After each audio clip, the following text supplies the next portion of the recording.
Good morning, everyone. This is a song that no one else in the world has heard yet.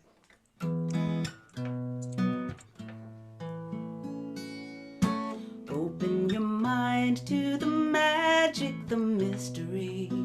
Open your eyes, be surprised by this day.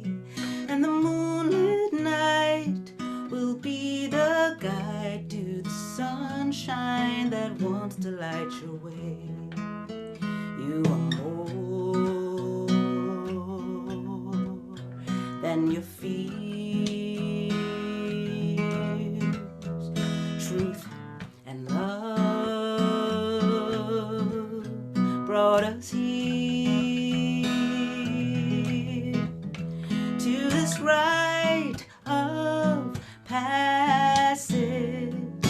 Open your mind to the magic, the mystery. Open your eyes, be surprised by this day. And the moonlit night will be the guide to the sunshine that wants to light your way. Listen, wisdom will speak. Be the truth and the change and the love that you see. In this world becoming,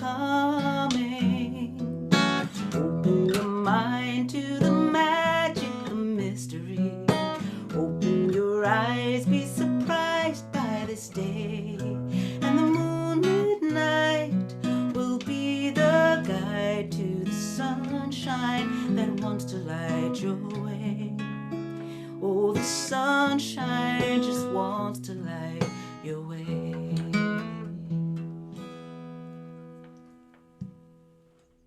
That's our very own dear Leah. Thank you so much. That was your debut, huh? That was just fantastic. Yep, premiere performance. Premiere, bravo. Really outstanding. Thank you for letting us be your premiere audience. Really terrific. If you all have not checked out Leah's website, I'd really encourage you to do it. This is leah.com. I'm on her newsletter. It's wonderful. It's just so uplifting to get that. And I just really encourage you to do that. So glad you're with us, Leah. And for our speaker today, we have our very own, the one and only Roy Berkowitz. Always a treat to have you speak, Roy. We're thrilled to have you here. My name is Jane West. I'm your platform assistant for today. And welcome to everyone. It's so great to see your faces, even if on Zoom, that's okay. We are here together, we are connected, and we are gonna have a wonderful experience as a community this morning.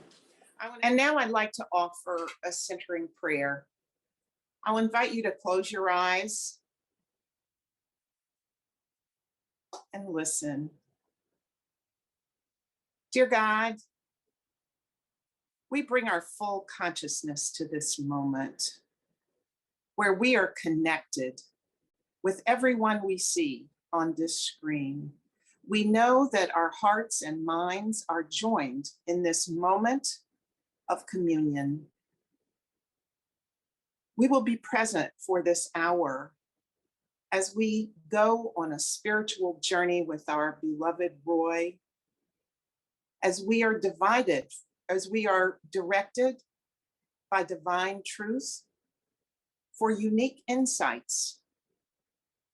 Let us absorb the messages that will be offered today in our hearts, our minds, and our souls.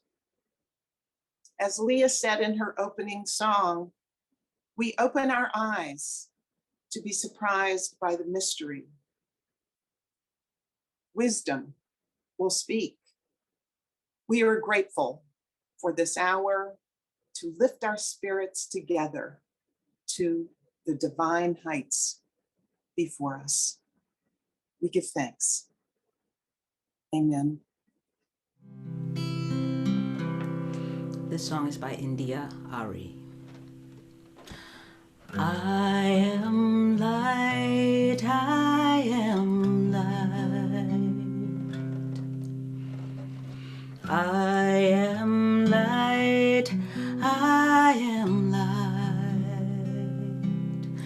I am not the things my family did. I am not the voices in my head. I am not the pieces of the brokenness inside. I am light.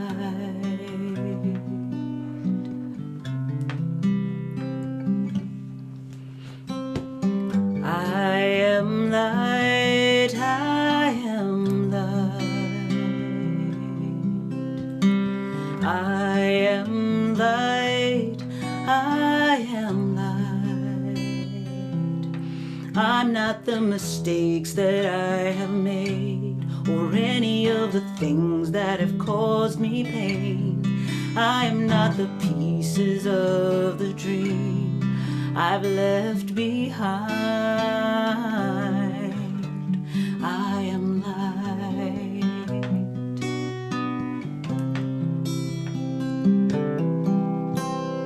I am light. I am light.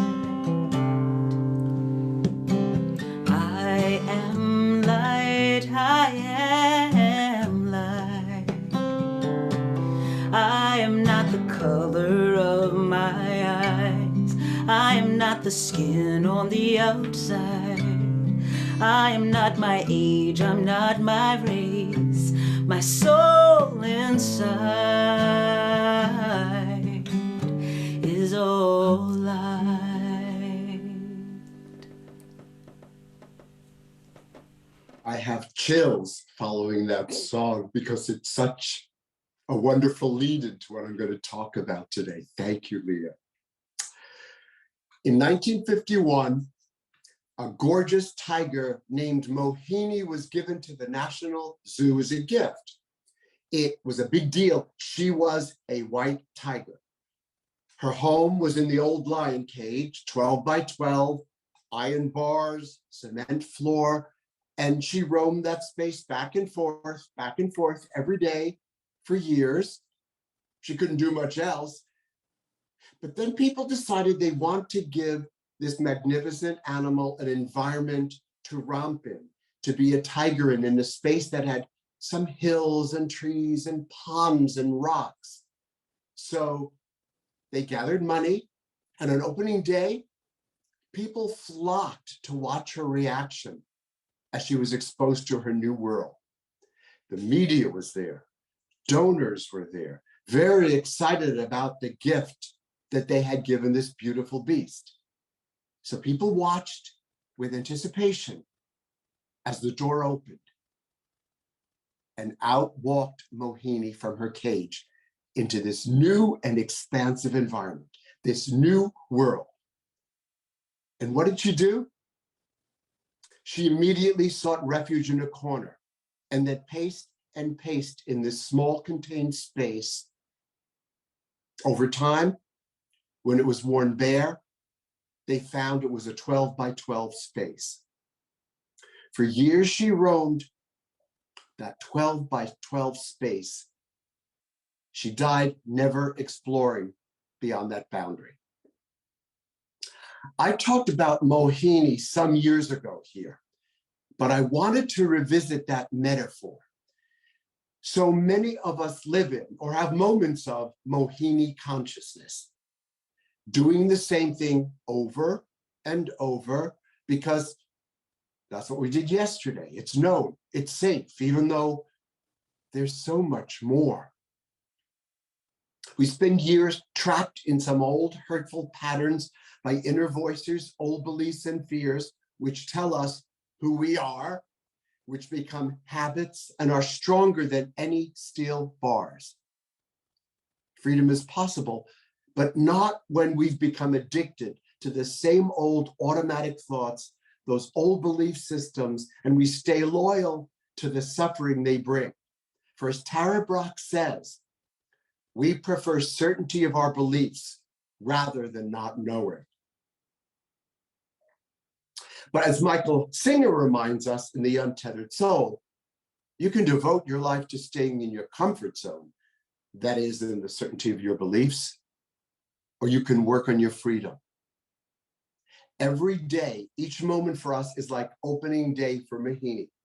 We encounter the world, we can try a new behavior, think a different thought, explore new territory out here and in here.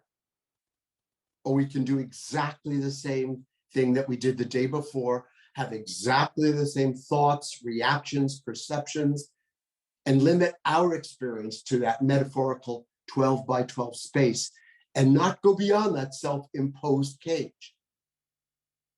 As a recent daily word said, thinking small limits our lives and locks us in a prison of our own making.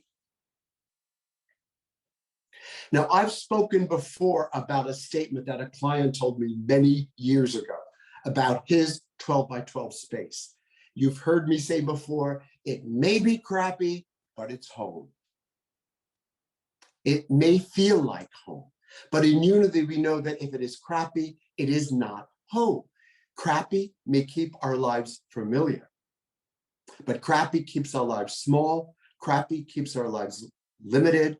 Crappy keeps our lives crappy. And my friend, young Drew, who's listening to us now, crappy is not a bad word, okay? Alan Cohn reminds us that it takes a lot of courage to release the familiar and seemingly secure, and then to embrace the new. We need to cleanse and discipline both mind and body toward the end of making them more receptive to the Christ ideas, says Charles Fillmore. To enter a higher consciousness, to claim that elusive inner peace, we need to clean out our mental closets, get rid of the accumulated debris, and release the thoughts and behaviors that do not serve us. Myrtle Fillmore urges us to work within ourselves to release false truths that we hold, for those false truths are stronger than any metal bars. So why did I want to revisit Mohini? We are living in COVID uncertainty. Still, perhaps another lockdown, or as some people called it, a time of retreat. So I'm thinking this feels especially relevant, considering vaccines, variants, our ever-changing decisions about setting limits on where we'll go or not go. Will we wear a mask when we go there or not? What we'll explore, what we won't explore, as we walk back out of and explore the world outside our cages of safety. Looking back in 2020, how were you like Mohini? Sure, many of us limited the space in which we lived our lives in order to be safe. Absolutely, it was purposeful. It's not the same thing. But still, in your physical space, in this space up here, in what ways were you Mohini? That is, in what ways did you imprison yourself by setting unnecessary boundaries, ones that didn't really keep you safe, but kept you caged? In what way did you limit your freedom out of habit and reflex instead of out of a purposeful, rational decision? After all, thoughts for the average person are a reflex process, says Eric Butterworth. They go way back. Those thoughtful, truly protective limits and boundaries we established and lived with for the past year and a half, which many of us are still negotiating, they might have triggered old familiar boundaries, which in these times keep us small and unnecessarily imprisoned because they don't really keep us safe. You can devote your life to staying in your comfort zone, or you can work on your freedom. And how do we work on our freedom when it appears that we have none? The book, The Diving Bell and the Butterfly, was written in 1997 by French journalist Jean-Dominique Bobet. I love saying that. Jean-Dominique Bobet, the editor-in-chief of Elle magazine. Some of you might have seen the movie. It was released in 2007. In it, he describes his life after a massive stroke. Because of improved resuscitation techniques, he survived, but did so with what is known as locked-in syndrome, where a person is aware but cannot move or communicate verbally due to complete paralysis of nearly all voluntary muscles in the body, except for eye movements and blinking. The individual is conscious, sufficiently intact cognitively, and can only communicate with eye movement, hence locked-in syndrome. So Jean-Dominique is aware. He is conscious and intact cognitively, but cannot move or communicate verbally due to complete paralysis. He is able to communicate with blinking. The entire book was written by Bobby blinking his left eyelid. A transcriber repeatedly recited letters in a French language frequency-ordered alphabet. And when he heard the letter he wished for them to write down, he blinked his left eye. The diving bell and the butterfly took about 200,000 blinks to write. The first part of the book's title refers to how immobile his body was by comparing it to an old-fashioned heavy diving headgear, a diving bell, locked in, cut off, imprisoned. Some of you might remember those old pictures of those heavy metal things that a person was locked into, divers were locked into, with little section to see. And the butterfly? Well, although the diving bell holds Bobby's body down, he says his mind is like a butterfly in flight. His only escape is through his imagination, and he tells us that my diving bell becomes less oppressive when my mind takes flight like a butterfly. For there is so much to do. You can wander off in space and time, visit the woman you love, set out for Tierra del Fuego or for King Midas's court. We might feel trapped, limited at times, and indeed we are in some ways as we negotiate life and connections and safety during COVID days. We might feel like, or felt like in 2020, that we're living in a diving bell-like existence. But Bobby reminds us that one area we still have control, and that freedom is found in the power of the mind and the imagination. Now, Mohini might not be capable of this, but we are. Might have worked better for her if she used some of the 5 principles of unity to deal with her issues. Be that it is as it may. In Practical Metaphysics, Eric Butterworth says, each of us has more within us. We need to release powers that are normally suppressed.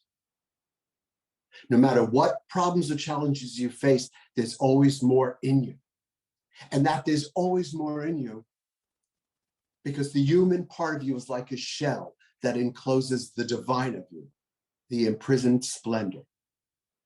Cheryl spoke with us a month or 2 ago about the imprisoned splendor. Who else taught us about that? Butterworth talks about a repeatable Christ. And he says, if Jesus demonstrated the law is demonstrable. It can be done at any time by one who is in that consciousness. That's our Christ consciousness. That's our Buddha nature, where we are aware of our potential, of the divine possibility within us. But so often we focus on the outside, on circumstances, on conditions, on, as Leah talked about in the song, messages from our family, rather than within, rather than on the more within us, our imprisoned splendor. People often hope to change conditions without changing themselves, says Emmett Fox. Can you change the presence of COVID or perhaps another circumstance in your life? Maybe not. But if we look within, we can change ourselves, our perspective, and find some freedom by using that power of the mind.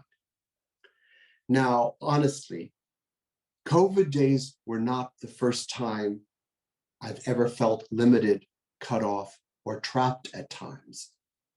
Perhaps some of you can relate. There have been times in my life I've worn a diving bell. I felt locked in, certainly isolated. But those times were due to my own response to a life situation, by my own thinking, not from limitations imposed by a stroke or a virus or the life situation itself. Times where I'd get depressed and anxious, old reflexes, old habits. Cut off from others, from spirit, from you. I had to be careful last year negotiating COVID with that history. I don't know about you, but when I was reminded about Jean-Dominique and what he was able to do with his condition, my immediate reaction is, I couldn't do that. No way. But in preparing this message, guess what? I had to stop and think about that. I had to slow down and reflect. And then I thought, wait a minute. You don't know that, Roy. You don't know that. And friends, we don't. No matter what problems or challenges we face, there's always more in us. Now, think for a moment of a time that you've experienced, cope with, some situation you didn't think you'd be able to handle. Now, I'm not comparing what I've dealt with Jean-Dominique's situation. I am saying, when I think about those things that I've handled, experienced, been present in, situations that I never thought I'd be able to handle, help with, or get through, I'm impressed. I have handled, experienced, been present in those situations. Bet you have too. That's the more in us. Sweet community, you are the repeatable Christ. As children of God, we are boundless when we don't define ourselves by old melodies of fear, symphonies of shame, messages which trap us in a corner of our cage of our making, or in our diving bell, which may or may not be self-imposed. We need to own the freedom that is ours, not look at it as something to be feared or non-existent, if indeed we are truly limited in some ways. Not allow a replaying of critical, judgmental messages, self-deprecating earworms of, I shouldn't, I can't, I could never do that. I'm not as good as, I'm too old, I don't deserve to leave this 12 by 12 space. How about fasting from some of those thoughts? How about affirming Gandhi's statement that I will not let anyone walk through my mind with dirty feet? Because that's what we're allowing when we think what we've habitually thought. As our old conditioned thoughts replay themselves in the jukebox of our minds, we need to stop putting those quarters in and hitting replay. So, what do we do? How do we, no, I got it. Choosing again. What a concept. Now that's practical Christianity at its best. This doesn't feel good, think I'll choose again. Get those nasty, smelly feet out of here. As Eckhart Tolle says, you are not the voice of all that negative chatter. We can choose to see things from a higher place, to look down upon it from the balcony, from above the battleground, versus from within the midst of the turmoil and chaos, where our old tapes keep on playing so it feels real. Tara Brach talks a lot about the importance of pausing, to stop, notice, to be aware before we automatically jump on that runaway train of our thoughts. Pause, which puts us in a position of being able to choose rather than just react. React from our history with someone, from old messages we've imbibed, react from those biochemicals racing through our bodies. Awareness gets me out of that cage, being observant, being still above the battleground in my head, recognizing a voice that unity has taught me is not me, then interrupting it, choosing again. It is constant vigilance, being on the lookout for that which is not me, but which has been with me for decades. So it feels a part of my DNA. It feels hardwired into my heart. And that's why Fillmore says it takes cleansing and discipline. I would love to be here, sit here and tell you that at 70 years old and after over 30 years in unity, I've given up negative self-critical thinking, that I've stopped judging, that I've truly cleansed those old nasty thoughts out of my ego. I haven't. I'm not able to commit to being Buddha Berkowitz. I do commit to moving towards that. And when I take steps back, I'll pick myself up, dust myself off, and move towards it again and again and again. It's relapse. Relapse is a part of changing one's behavior. Relapse is a normal part of the process versus it being an anomaly, something that shouldn't happen, a failure. Spiritual relapse is not something to punish ourselves or others for. Spiritual progress, not perfection. So what about you? What behavior or thought keeps you in a 12 by 12 cage? What ways are you still protecting yourself with thoughts that might have been appropriate, maybe even life-saving at one time, or maybe helped you make sense of a world of nonsense, but thoughts that have become life-diminishing? You know, in unity, we say those thoughts are creating your life experiences, which is exactly what we were reminded of by coming here on Sundays. Unity is a retraining. So is Course in Miracles. They help us to unlearn responses, messages we have introjected from the past. They are an undoing of the way we see, which help us undo the caged way we live, enslaved by our negativity, our fear, our prejudices, as we automatically respond and tell ourselves things that mask its protection, but are just habits and might have shown up in the year 2020. For as a Chinese proverb says, habits start out as silken threads that slowly, invisibly thicken and harden into cables.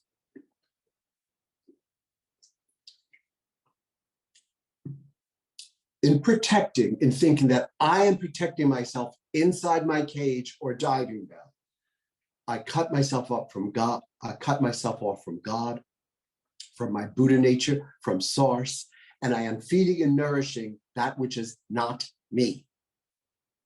That which is not me is like a vampire. I had to get Halloween in there somewhere, you know. That which is not me is like a vampire. It lives only when I feed it lifeblood from my Olympic-sized pool of negative thoughts. It cannot live without that. Instead, we need to be swimming somewhere else, swimming towards changing the way we relate to things. For as Butterworth says, that would change the level of consciousness in which we function. Romans 12, verse 2, Paul. Be not conformed to the world, but be ye transformed by the renewing of your mind. A unity minister wrote, be transformed is passive. So not something we can do, it's something God can do. It really means let God transform you. That it's God's job to transform me, but my job to let God transform me. God cannot transform me unless our minds are renewed, and we need to do that. But how? Again, Eric Butterworth. Changing the way we relate to things changes the level of consciousness in which we function. See, God cannot change our consciousness. Only we can. Then once our minds are renewed with a new consciousness, as Bowlby told us, our diving bells become less oppressive. Our minds can take flight like a butterfly. But that flight will not happen if we relate to our situation with ongoing anger, depression, rage, blame, old, useless consciousness. Arthur J. Green in Not Anything Happens by Accident asks, how do we renew anything? By removing the old and the false and replacing it with the new and the true. Renewing means exchanging one thing for another. This thought I do not want. I choose instead. There's no way around that work. As we've said, Course in Miracles is a retraining. in the lesson part, a lesson for each day. Section 1 is undoing of the way we see. And then comes section 2, the acquisition of true perception of what always was. Undoing of the way we see, removing the old and the false so we can replace it with the new and the true. We don't have to add anything, it's already there. We need to remove the barriers, to release, to unblock, to unlearn our errors, and then to choose again, to process life as it is rather than as it should be. Wayne Dyer, to process life as it is rather than as it should be. That's pure unity. It sounds like what we resist persists.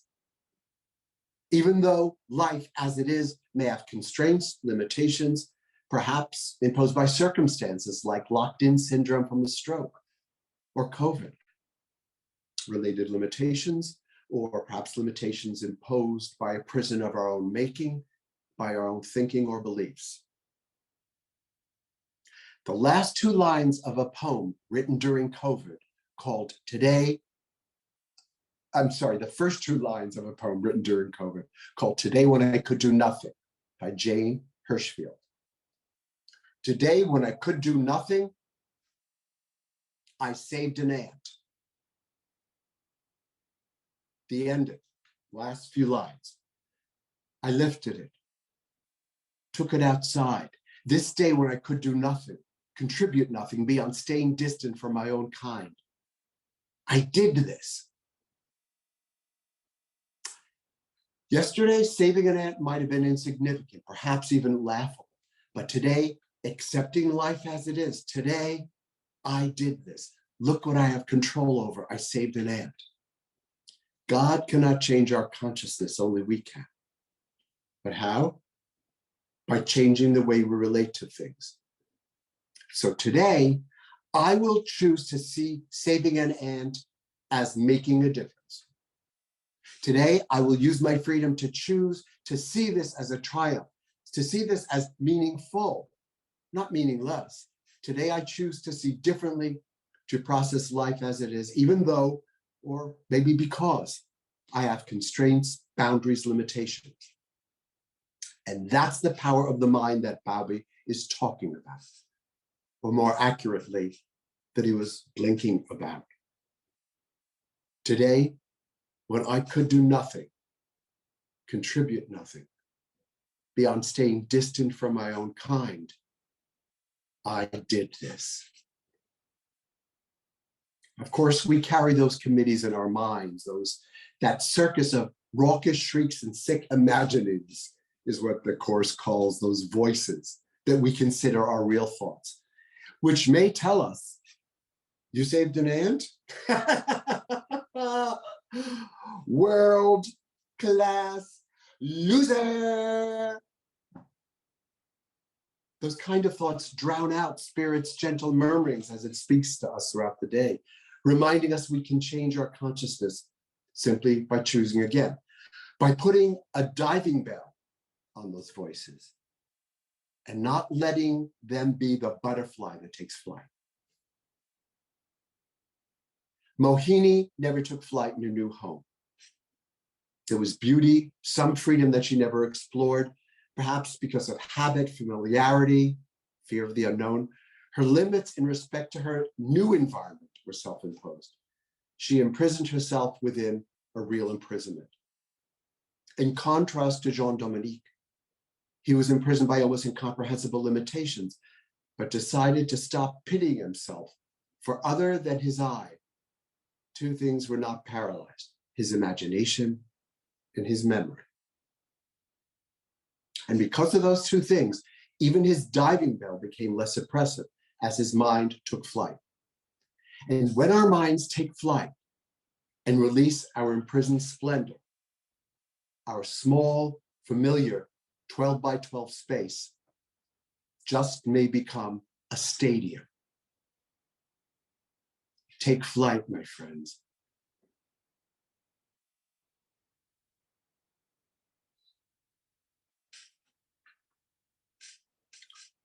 And now, if you would join me in a meditation.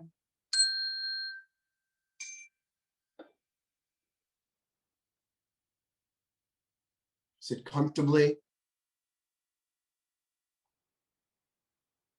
Let the chair, let the floor support you. Feel that support.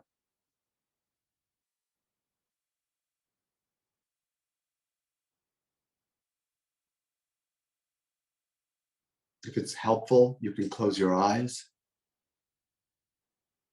Put your hands on your knees or wherever feels comfortable. And notice your breathing. Pause. Observe. Notice. Notice that thoughts come and go. That's what they do. And what we do is give them permission to come and go. We give them permission to drift through our minds. And we just notice them coming and going.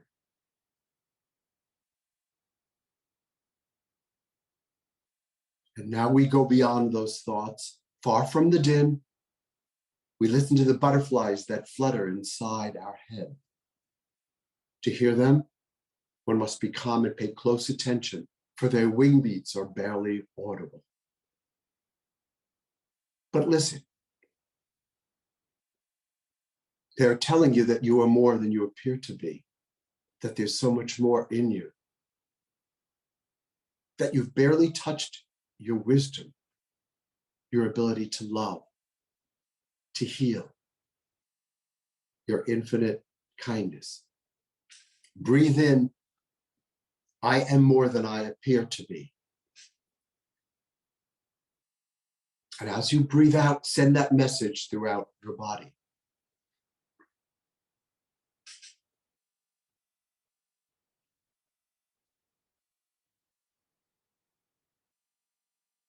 And now, stillness, a time of silence, to listen to those gentle murmurings, whispering that you are more than you appear to be.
Your breath, the breath of life.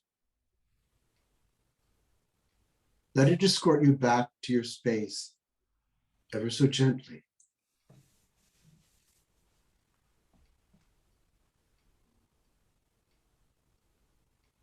No matter what problems or challenges you face, there's always more in you.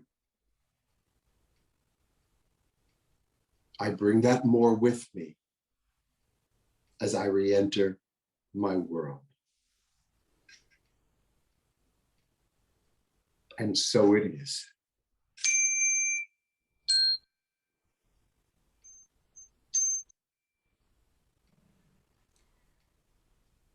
These are the fruits of the Spirit, love, joy, and peace. Fruits of the Spirit I am ready to receive. All the fruits of the Spirit, love, joy, and peace. Fruits of the Spirit, are you ready to receive? These are the fruits of the Spirit, love, joy, and peace. Fruits of the Spirit, I am ready to receive all the fruits of the Spirit, love, joy, and peace. Fruits of the Spirit, are you ready to receive? These are the fruits of the Spirit, love, joy, and peace.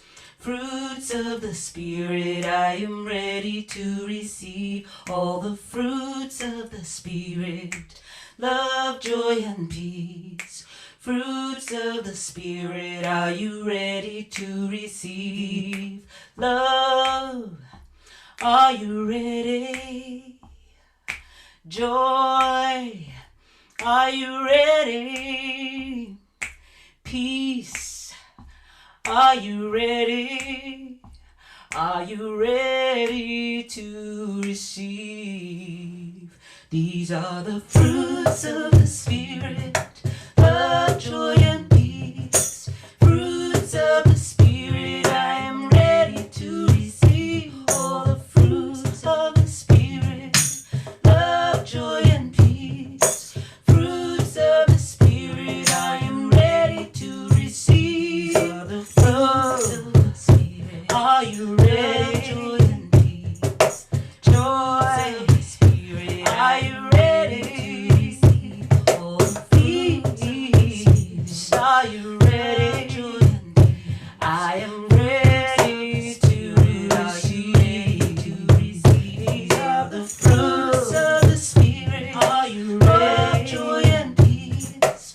Fruits of the Spirit. I am ready to receive all the fruits of the Spirit. Are you ready? Joy and peace. I am ready to. Are you ready to receive? Are you ready to receive?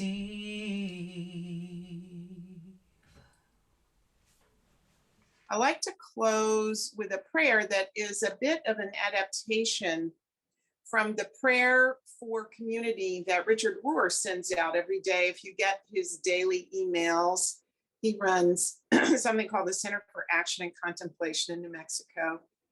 And he always ends his meditation with a prayer for the community. And this will be for our community. And I've taken some liberties to adapt it a little bit.